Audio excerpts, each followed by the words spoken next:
Olá, seja muito bem-vindo ao terceiro episódio do podcast do projeto Pesca e Conflitos do Painel Mar. O tema de hoje é Mobilização e Ação. Nossa convidada de hoje é Melka Barros, integrante da Teia dos Povos, no Ceará.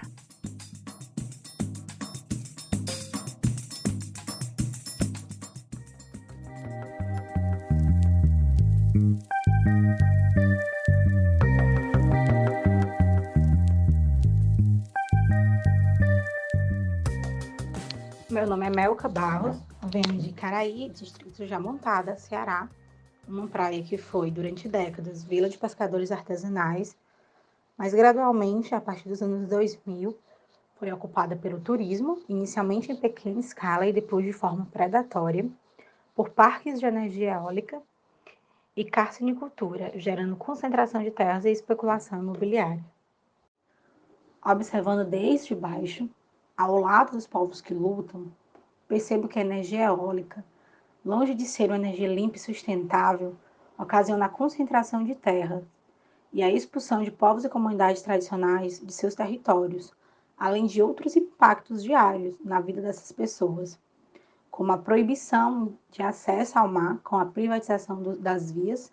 Muitas vezes, essas vias de acesso que separam a comunidade do mar são as vias utilizadas para que os pescadores possam ir até seus barcos pescar, para que a própria comunidade tenha o seu lazer, né, as marisqueiras possam ir até o mar. Então, esse trânsito ele é impedido pela segurança privada das empresas, sob a justificativa de ser um local inseguro devido aos polos de energia, mas que muitas vezes a gente sabe que é para deixar aqueles moradores estranhos ao território em que eles nasceram e em que eles vivem há bastante tempo.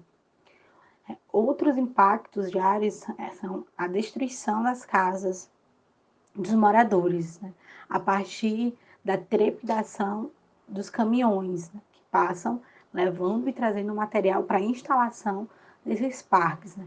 Os caminhões passam muitas vezes em estradas de terra, com muito pesada, trepidando bastante, e as casas que têm uma estrutura muitas vezes mais sensíveis em torno da via acabam sentindo, rachando, e muitas vezes as pessoas precisam construir outras casas para poder morar com segurança. Essa mesma trepidação dos caminhões, essa mesma passagem dos caminhões levantam bastante poeira, causam um aumento no número de doenças respiratórias naquela comunidade, impedem crianças e idosos de transitar com segurança na sua própria comunidade. Né? Além disso, grandes casos de doenças mentais, né, que surgem desde a ameaça de remoção, principalmente os idosos ficam muito aflitos e ansiosos com a possibilidade de ser removido de seu território e não ter para onde ir, né? E com isso aumenta o número de doenças mentais entre idosos nessas comunidades.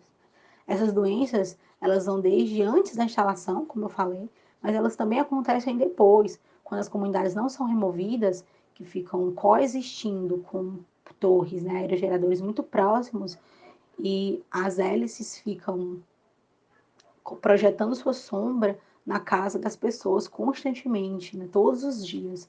Então, a pessoa fica na sala, na cozinha, e a sombra da hélice passa por dentro da sua casa, acaba sendo uma presença constante na vida daquela pessoa.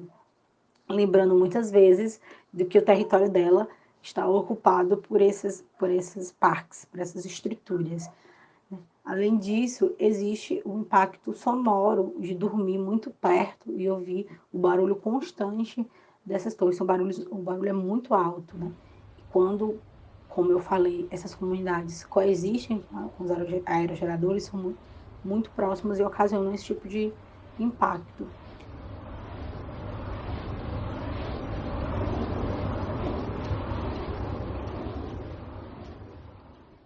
Por fim, há de se falar da salinização das águas, o assoreamento dos rios e a poluição visual na praia.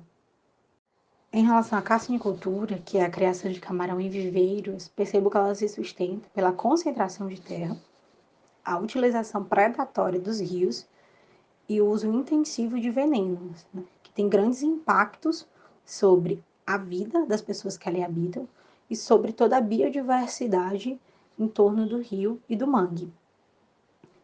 Concentração de terras, porque através da pressão e do roubo de terras, os latifundiários ao redor expulsam os pequenos agricultores e pescadores que moram no entorno do rio para que possam ampliar as fazendas de criação de camarão.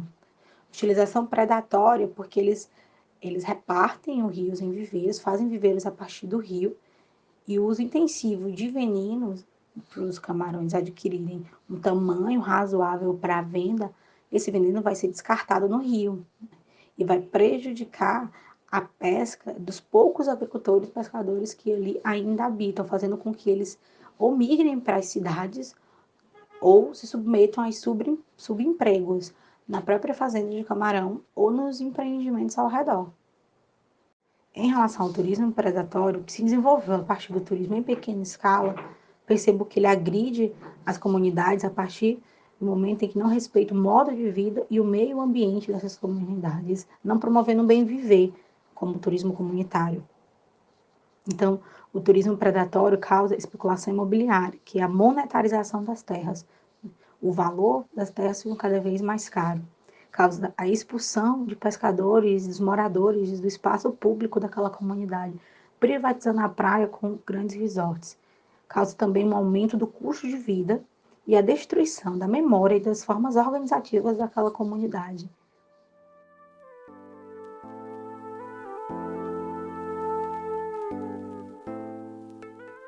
Bom, diante de todos esses problemas sociais que envolvem a comunidade onde você nasceu e pela qual você desenvolve profundos laços afetivos, é impossível se quedar apático, né? Então, o interesse pela mobilização foi o interesse pela defesa da vida, né? Da defesa do território. Não existe vida, é o que os povos tradicionais chamam de bem viver, não existe vida sem sem um território. Sem um território protegido, sem um território ocupado, não existe vida sem memória e sem organização comunitária. Então, o interesse em atuar na defesa das zonas costeiras foi um interesse por garantir o bem viver dessas comunidades.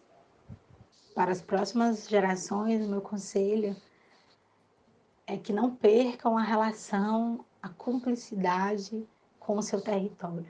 Faz parte da estratégia do capitalismo e do Estado nos desterritorializar, né? Que a gente não crie relações afetivas com o território em que a gente vive, ou em que a gente nasceu, ou que a gente passou a viver. E reconhecer esse território como seu, como parte de si, parte essencial da nossa história, e impedir que ele seja invadido, expoliado, explorado pelo capitalismo, é o que pode nos garantir uma vida digna.